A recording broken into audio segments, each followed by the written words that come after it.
परमेश्वर ने हमें विश्वास भी आशीष की तरह दिया ताकि हम उनसे वो सब कुछ पा सकें जो वो हमें देना चाहते हैं। एक पिता अपने परिवार के लिए सबसे सुंदर गिफ्ट लाता है और परमेश्वर ने हमें ये सब प्राप्त करने का अधिकार अपने पुत्र में दे दिया है। तो क्या अब हमें परमेश्वर को प्रसन्न करने के लिए कुछ भी करने की जरूरत नहीं है? और विश्वास का हमारे कामों से क्या संबंध है? आज हम इसी विषय पर बात करेंगे। पहले सुनते हैं परमेश्वर का वचन। परमेश्वर का वचन हमने संत लूका की इंजील उसका 10वां अध्याय उसकी 38वीं आयत से आगे लिया है। यहाँ इस प्रकार लिखा है, जब वे जा रहे थे तो वह एक गांव में गए और मार्था नामक एक स्त्री ने उसे अपने घर में उतारा। मरियम नामक उसकी एक बहन थी, वह प्रभु के चरणों में बैठकर उसका वचन सुनती थी। परंतु मार्था सेवा करते करते घबरा गई और उनके पास आकर कहने लगी, हे प्रभु, क्या तुझे कुछ भी चिंता नहीं कि मेरी बहन ने मुझे सेवा करने के लिए अकेली ही छोड़ दिया है? इसलिए उससे कह कि मेरी सहायता करे। प्रभु ने उसे उत्तर दिया, मार्था, हे मार्था, तू बहुत बातों के लिए चिंता करती और घबराती है, परंतु एक बात आवश्यक है और उस उत्तम भाग को मरियम ने चुन लिया है जो उसे छीना ना जाएगा। परमेश्वर के वचन को पढ़े और सुने जाने से आशीष हो। आमीन। कोई भी काम शुरू करने से पहले, उसके दौरान या उसके बाद में विश्वास किस प्रकार काम करता है या करना चाहिए? याकूब की पत्री उसका 2वां अध्याय उसकी 17वीं आयत में अगर हम देखें तो यहाँ लिखा है, विश्वास भी यदि कर्म सहित ना हो तो अपने स्वभाव में मरा हुआ है। और फिर 26वीं आयत में इसी अध्याय में वो कहते हैं, अतः जैसे देह आत्मा बिना मरी हुई है वैसा ही विश्वास भी कर्म बिना मरा हुआ है। विश्वास की जो डेफिनेशन है, उसकी जो परिभाषा दी गई है इब्रानियों की पुस्तक उसका 11वां अध्याय, उसमें अगर हम देखें 11वें अध्याय में, अब विश्वास आशा की हुई वस्तुओं का निश्चय और अनदेखी वस्तुओं का परिणाम है। पहली ही प्रमाण है, पहली ही आयत में आशा की हुई वस्तुओं का निश्चय और अनदेखी वस्तुओं का प्रमाण है। विश्वास हमें आशा देता है और फिर जो आशा है वो काम को पूरा करने में हमारी सहायता करती है, वो काम जो कि हम उस आशा को पूरा करने के लिए फिर आगे करते हैं। आशा काम के साथ पूरी नहीं होती है, विश्वास में पूरी होती है, लेकिन काम हम विश्वास में करते हैं। अगर किसी को परमेश्वर ने एक रेवलेशन दी है किसी काम के बारे में किसी जगह पर, तो उस इंसान को वहां पर उसके लिए अप्लाई करना पड़ेगा, उस काम के लिए, नौकरी के लिए, इंटरव्यू के लिए जाना पड़ेगा और हर समय परमेश्वर का धन्यवाद भी करना पड़ेगा जो उसने कर दिया है। आगे जाएगा, परमेश्वर ने क्योंकि उसे बताया है तो काम अब मिल जाएगा उसे, लेकिन उसे ये सब करना पड़ेगा। पहला शमूएल 8वां अध्याय उसकी 19-20वीं आयत अगर हम देखें, इजरायली लोग शमूएल नबी के पास जाते हैं और उन्हें कहते हैं, नहीं, हम निश्चय अपने लिए राजा चाहते हैं जिससे हम भी और सब जातियों के समान हो जाएं और हमारा राजा हमारा न्याय करे और हमारे आगे आगे चलकर हमारी ओर से युद्ध किया करे। परमेश्वर उन्हें सब लोगों से अलग करना चाहते हैं, लेकिन इजरायली सबके बराबर उनकी तरह होना चाहते हैं। फिर 9वें अध्याय में 2री आयत में शाऊल है, सौल नामक एक जवान पुत्र था जो सुंदर था और इजरायलियों में कोई उससे बढ़कर सुंदर ना था। वह इतना लंबा था कि दूसरे लोग उसके कंधे तक ही आते थे। वो सुंदर था और परमेश्वर उसे चुन लेते हैं क्योंकि लोग उसे देखना चाहते हैं। लोगों के लिए वो चाहिए जो देखने में सुंदर हो, डील डॉल में बड़ा हो। फिर हम देखते हैं वही पहला शमूएल उसका 16वां अध्याय 13वीं आयत में, यशी जर्सी के पुत्र हैं और दाऊद उसका सबसे छोटा बेटा है। दाऊद भेड़ों को चराता है। शमूएल नबी को परमेश्वर कह देते हैं, जर्सी के एक लड़के को तुमने राजा के लिए अभिषेक करना है। अब दाऊद को जैसी भेड़ों से बुलाना भी जरूरी नहीं समझता है, वो सोचता है नबी के पास इसको बुलाने की जरूरत नहीं है। और जब उसे बुलाया जाता है तो उसका अभिषेक कर दिया है राजा बनने के लिए। लेकिन दाऊद क्या करता है, वापस चला जाता है भेड़ों को संभालने के लिए। उसमें कोई अहंकार नहीं आता कि मुझे तो परमेश्वर ने बता दिया, अब तो मुझे कोई काम नहीं करना है। पहला शमूएल 17वीं आयत में हम देखते हैं, फिलिस्तीनी लोग इजरायलियों के खिलाफ खड़े हो गए हैं।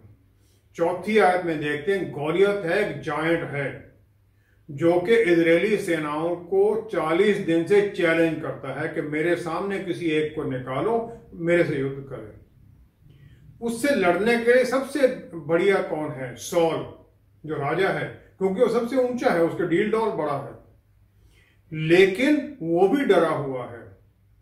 जो इजरायलियों ने इसे चुना था कि हमारे लिए युद्ध किया करे, वो डरा हुआ पीछे बैठ जाता है। फिर हम देखते हैं 32 और 33वीं आयत में, 32-33वीं आयत में दाऊद वहां चला जाता है अपने भाइयों के लिए खाना लेकर। और अभी उसकी 20 साल की उम्र नहीं है, कम है उसकी उम्र अभी कम ही है। और क्योंकि 20 साल वाला आर्मी को ज्वाइन करता है, वो वॉलंटियर कर देता है कि गॉलियत को मैं लड़ूंगा। लेकिन राजा सॉल उसे डिस्करेज करता है। वो कहता है 33वीं आयत में, तू जाकर उस फलिश्ती के विरुद्ध युद्ध नहीं कर सकता, क्योंकि तू तो अभी लड़का ही है और वह लड़कपन से ही योद्धा है। दाऊद 37वीं आयत में कहता है कि वो यहोवा परमेश्वर जिसने मुझे सिंह और भालू दोनों के पंजे से बचाया है, वह मुझे उस फलिश्ती के हाथ से भी बचाएगा। शाऊल ने दाऊद से कहा, जा यहोवा तेरे साथ रहे। वो विश्वास में है दाऊद के यहोवा परमेश्वर ने मुझे भेड़ों चराते हुए शेर और भालू से बचाया था। ये फिलिस्तीन उसके सामने क्या है?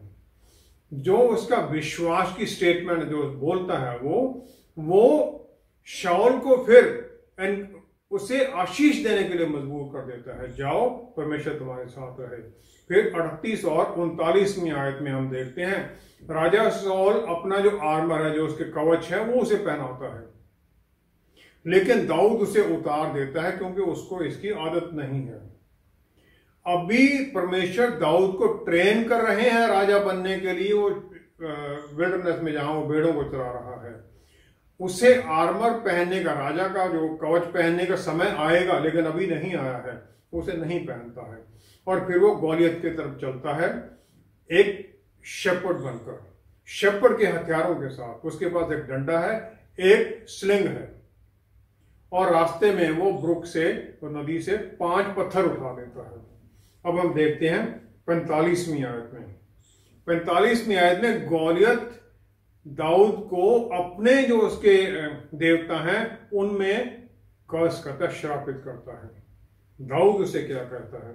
दाऊद कहता है, तू तो तलवार और भाला और सांग लिए हुए मेरे पास आता है, परंतु मैं सेनाओं के यहोवा के नाम से तेरे पास आता हूं, जो इजरायली सेना का परमेश्वर है, और उसी को तूने ललकारा है। आज के दिन यहोवा तुझको मेरे हाथ में कर देगा, और मैं तुझको मारूंगा और तेरा सिर तेरे धड़ से अलग करूंगा, और मैं आज के दिन फलिश्ती सेना के शव आकाश के पक्षियों और पृथ्वी के जीव जंतुओं को दे दूंगा।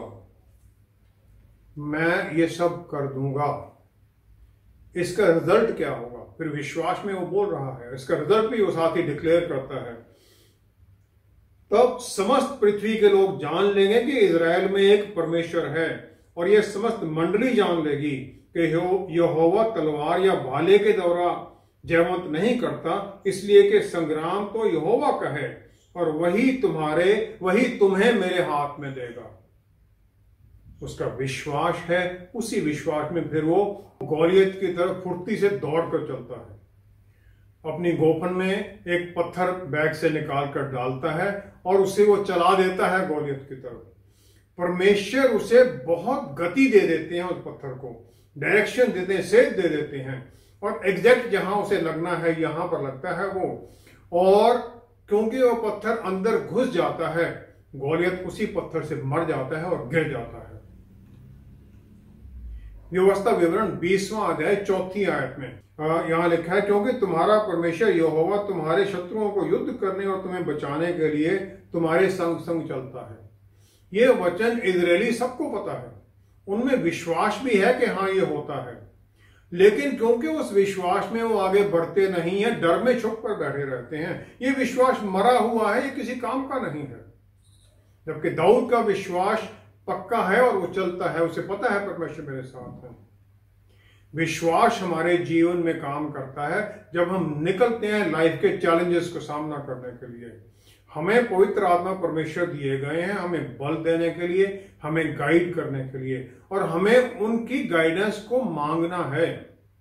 जितना हम परमेश्वर से नजदीकी रिश्ते में बनते जाते हैं, उतना ही हमारा मन, हमारे कान उनकी आवाज को सुनने के लिए तैयार होते जाते हैं।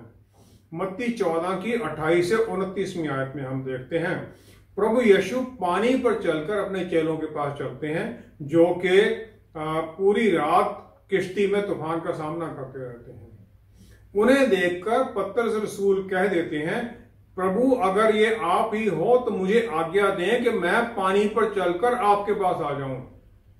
आज्ञा मांगता है पहले, आज्ञा मिलने के बाद में वो पानी पर चल देता है। उसे कोई शक नहीं है कि परमेश्वर ने ये कह दिया है तो मैं चल सकता हूं। पहला शमूएल उसका 23वां अध्याय उसकी 2 से 4 आयत में हम देखते हैं, फिलिस्ती लोगों ने कैला जगह है उसके ऊपर उन्होंने हमला कर दिया किला पर, और जो लोग वहां पर अपनी फसल के दाने बीन रहे हैं, निकाल रहे हैं, उनको लूटते हैं वो। राजा सौल को भी इसके बारे में पता चला होगा, लेकिन वो कुछ नहीं करता है। लेकिन दाऊद के पास भी ये खबर आती है, फिर वो परमेश्वर से पूछता है। दाऊद कहता है, क्या मैं जाकर फिलिस्तियों को मारूं? परमेश्वर का उत्तर उसे आता है, जा और फिलिस्तियों को मार के किला को बचा। लेकिन जो दाऊद के साथ लोग हैं वो कैसे हैं? वो कोई सेना के लोग नहीं हैं, जो कर्जदार है, कोई ऐसे सब परेशानी वाले लोग हैं। राजा सौल को भी इसके बारे में पता चला होगा, लेकिन वो राजा है फिर भी कुछ नहीं करता है। जब दाऊद को पता चला तो ये आगे एक्शन लेने के लिए तैयार हो जाता है। परमेश्वर उसे परमिशन दे देते हैं जाने के लिए, जा किला को बचा। लेकिन जो उसके साथी हैं वो डर जाते हैं, जहां वो छुपे हुए हैं वहां से निकलना नहीं चाहते। दाऊद फिर परमेश्वर के पास दोबारा जाता है उत्तर पाने के लिए। परमेश्वर उसे उत्तर देते हैं 4 आयत में, कमर बांधकर किला को जा, क्योंकि मैं फलिस्तियों को तेरे हाथ में कर दूंगा। डर मत, जा क्योंकि मैं तेरे हाथ में कर दूंगा। और फिर वो एक बड़े बल के साथ उन्हें हरा देता है, फलिस्तियों को हरा देता है। याकूब की पुस्तक उसका 2 अध्याय उसकी 21-22वीं आयत में अगर हम देखें तो वही विश्वास के बारे में याकूब कहते हैं,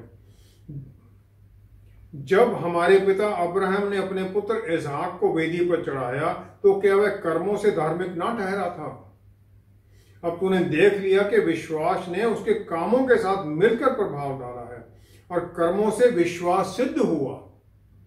विश्वास है, लेकिन विश्वास प्रूव होता है कर्मों के द्वारा कि हाँ मुझे विश्वास है इसीलिए मैं काम करता हूं। दाऊद को विश्वास है, गोलियत को मार लेता है। उत्पत्ति का 1 अध्याय, परमेश्वर के आत्मा वहां पर हैं, लेकिन एक्शन तभी शुरू होता है जब परमेश्वर कह देते हैं, गॉड सेड, परमेश्वर ने कहा, और फिर विश्वास उस एक्शन को पूरा कर देता है। परमेश्वर का विश्वास है जो मैं बोलना है वो हो जाना है, उन्हें कुछ देखने की जरूरत नहीं है। लेकिन बोले बिना या एक्शन जो है बोलने का है, उसके बिना कुछ नहीं होगा। इससे ऊपर हमें और क्या प्रूफ की जरूरत है कि हमें विश्वास में आगे चलना है काम करने के लिए, तभी वो विश्वास अब्राहम की तरह सिद्ध होगा कामों के द्वारा। विश्वास और काम का सही मेल मिलाप क्या है और हम ये कैसे कर सकते हैं? लूका की इंजील 10वां अध्याय 38 से 42वीं आयत में प्रभु यीशु को हम बिथानी, जिसे आजकल एल अज़ारिया कहा जाता है, यरूशलेम के पास है, वहां पर लाजरुस और उसकी 2 बहनें मरियम और मार्था उनके घर में देखते हैं। ये तीनों प्रभु यीशु के मित्र थे। और एक जब वहां प्रभु यीशु गए तो मरियम प्रभु यीशु के पैरों में बैठ जाती है और उसके वचन को सुनती है। और मार्था काम में लगी हुई है, सब खाना बनाना और सब बंदोबस्त करने में लगी हुई है। प्रभु यीशु 12 चेलों के साथ और कुछ और लोग भी उनके साथ चलते थे। मार्था एक अच्छी होस्ट है, अच्छी सेवा करने वाली औरत है, जो कि अच्छा खाना प्रिपेयर करके उसे देना चाहती है, लेकिन वो ये सोचती है कि मरियम को भी उसे उसकी सहायता के लिए आना चाहिए, और उसने शायद मरियम को बुलाया भी होगा, उसने बात नहीं सुनी। तो वो प्रभु यीशु के पास शिकायत करने के लिए आती है। प्रभु के आप नहीं जान समझते क्या, तुझे कुछ भी चिंता नहीं कि मेरी बहन ने मुझे सेवा करने के लिए अकेले ही छोड़ दिया है, इसलिए उससे कह के मेरी सहायता करे। वो प्रभु यीशु को शिकायत के तौर पर कहती है। प्रभु उसे कह देते हैं कि तुम बहुत बहुत बातों के लिए चिंता करती और घबराती है, परंतु एक बात आवश्यक है, और उस उत्तम भाग को मरियम ने चुन लिया है जो उसे छीना ना जाएगा, जो उसे छीना नहीं जाएगा, जो उसके पास ही रहेगा। यूहन्ना की इंजील 4 अध्याय 34वीं आयत में प्रभु यीशु सामरिया में हैं, सामरिया में कुएं के ऊपर, जहां औरत को वो वचन के बारे में बताते हैं 4 में। तो चेले गांव से खाना लेकर आते हैं। जब वो औरत अपना घड़ा भी वहीं छोड़कर भागती है गांव में बुलाने के लिए लोगों को, तो चेले उन्हें खाना देने की कोशिश करते, खाना देते हैं। प्रभु यीशु कहते हैं, मेरा खाना है उसका काम करना जिसने मुझे यहां भेजा है, उसके काम को पूरा करना, परमेश्वर के काम को पूरा करना। प्रभु यीशु ने मरियम को उसको अप्रिशिएट किया, उससे उत्साहित किया कि जो उसने जरूरत है उसने वो पकड़ लिया है। दैट गुड पार्ट, वो अच्छी बात जो उसे छीनी नहीं जाएगी, जो उससे कोई लेगा नहीं। इब्रानियों की पुस्तक 10वां अध्याय और उसकी 16वीं आयत में अगर हम देखें तो वहां पर पौलुस रसूल कहते हैं, 10वां अध्याय 16वीं आयत, प्रभु कहता है कि जो वाचा मैं उन दिनों के बाद उनसे बांधूंगा वह ये है कि मैं अपने नियमों को उनके हृदय पर लिखूंगा और मैं उनके विवेक में डालूंगा। यही जो कि यिर्मयाह नबी की पुस्तक में 31वें अध्याय की 33वीं आयत में परमेश्वर ने पहले भी कहा था कि मैं अपने जो नियम है उनके मनों में लिख दूंगा। प्रभु यीशु ने ये सब किया, नियम मनों में लिखे चेलों के अपनी टीचिंग्स के द्वारा उन्हें सिखाया, और पवित्र आत्मा परमेश्वर आजकल हमारे जीवन में ये करते हैं। जो उनका रोल प्रभु यीशु ने यूहन्ना 14:26 में बताया कि वो तुम्हें सब कुछ सिखाएंगे और मेरे वचन जो मैंने तुमसे कहे हैं वो तुम्हें याद कराएंगे। मरियम ने वो अच्छा चीज चुन ली क्योंकि वो उसके मन में और दिमाग में लिखा गया, जो उससे कोई चुरा नहीं सकता था। रोमियो की पुस्तक 10वां अध्याय 17वीं आयत में पौलुस रसूल कहते हैं, विश्वास आता है सुनने से और सुनना परमेश्वर के वचन से। सच्चा विश्वास एक्शन में देखा, उसके कामों में देखा जा सकता है उनकी दोनों बहनों के और उनके भाई के जीवन में, जब लाजरस की मृत्यु हो जाती है। प्रभु यीशु चौथे दिन वहां पहुंचते हैं। यूहन्ना 11 उसकी 21-22वीं आयत में देखते हैं। मार्था पहले वहां पहुंचती है, मार्था वहां पहुंचती है और मार्था प्रभु यीशु से शिकायत करती है। एक शिकायत का लहजा है उसका। 21-22 आयत में हम देखें, वो कहती है कि प्रभु यदि तू यहां होता तो मेरा भाई कदापि न मरता, और अब भी मैं जानती हूं कि जो कुछ तू परमेश्वर से मांगेगा परमेश्वर तुझे देगा। मार्था की ये रिक्वेस्ट है कि अभी भी अगर तुम मांगो वो तुम्हें देगा, परमेश्वर तुम्हें दे देगा। 32वीं आयत में हम देखते हैं मरियम वहां आती है। मरियम भी एग्जैक्टली यही बातें कहती है, लेकिन उससे पहले मरियम आकर 32वीं आयत में देखते हैं, जब मरियम वहां पहुंची जहां यीशु था तो उसे देखते ही उसके पांवों पर गिर पड़ी। पांवों पर गिरना है उनकी आराधना करना, वर्शिप करना, अपने आप को सरेंडर करना उनके सामने। उसने वही वचन कहे, एग्जैक्ट वही वचन, हे प्रभु यदि तू यहां होता तो मेरा भाई ना मरता। लेकिन इसके आगे उसने कुछ नहीं कहा, कोई डिमांड नहीं है, सरेंडर है कि प्रभु जो आपने कर दिया वो भी ठीक है। और नेक्स्ट जो स्टेप है उन पर छोड़ देती है। मार्था भी अपना विश्वास जाहिर करती है रिजरेक्शन के बारे में, हाँ वो जी उठेंगे। प्रभु यीशु 35वीं आयत में उससे कहते हैं मैं ही जीवन हूं और मैं ही रिजरेक्शन हूं। और फिर वो मरियम के विश्वास को देखकर रोकते हैं, दोनों के जो विश्वास में भिन्नता को देखकर रोकते हैं 35वीं आयत में। और मरियम का जो दर्द है वो जानते हैं, समझते हैं, क्योंकि मरियम उनका जो डिवाइन जो प्रभुत्व है उसको पहचानती है और उनकी आराधना करती है। 39वीं आयत में मार्था को फिर भी शक है। प्रभु यीशु कहते हैं कब्र से पत्थर हटाओ, तो वो आगे से कह देती है 39 वर्स, उसे उस मरे हुए की बहन मार्था उससे कहने लगी है प्रभु उसमें से अब तो दुर्गंध आती है क्योंकि उसे मेरे 4 दिन हो चुके हैं। उसे विश्वास नहीं है कि प्रभु पत्थर हिलाने के लिए कह रहे हैं, तो उसका कारण क्या है। यूहन्ना 12 की तीसरी आयत में प्रभु यीशु फिर उनके घर में है, मार्था फिर वहां सर्व करती, खाना दे रही है। मरियम ने प्रभु यीशु की सलीब पर चढ़ाए जाने के बारे में सुन लिया है उनसे पहले, और वो उनकी अपना दोबारा जी उठने के बारे में भी जानती है। तो फिर वो आती है, जटामांसी का आधा सेर बहुमूल्य इत्र लेकर यीशु के पांव पर डाला और अपने बालों से उसके पांव पोंछे। जो एक बहुमूल्य इत्र है जिसकी जो कीमत है एक इंसान के 1 साल की वेजेस के बराबर है। और फिर प्रभु यीशु के पांव को अपने बालों से धोती है, साफ करती है। बाल पौलुस रसूल कहते हैं एक औरत की महिमा है, वो महिमा अपनी उसके सामने रख देती है। मेरी महिमा क्या, जो जटामांसी का ये महंगा इत्र है इसकी कीमत ही कुछ नहीं है, ये कीमत तभी पाता है जब आपके पांवों पर गिर जाता है। मेरी जो महिमा है उसकी कीमत तभी पड़ती है जब मैं आपके पांवों में गिर जाती हूं। विश्वास का जो एक्शन है वो यही है कि परमेश्वर को महिमा दिया जाए, और फिर ये अपनी महिमा के लिए नहीं तो फिर ये हर बार फेल ही होगा।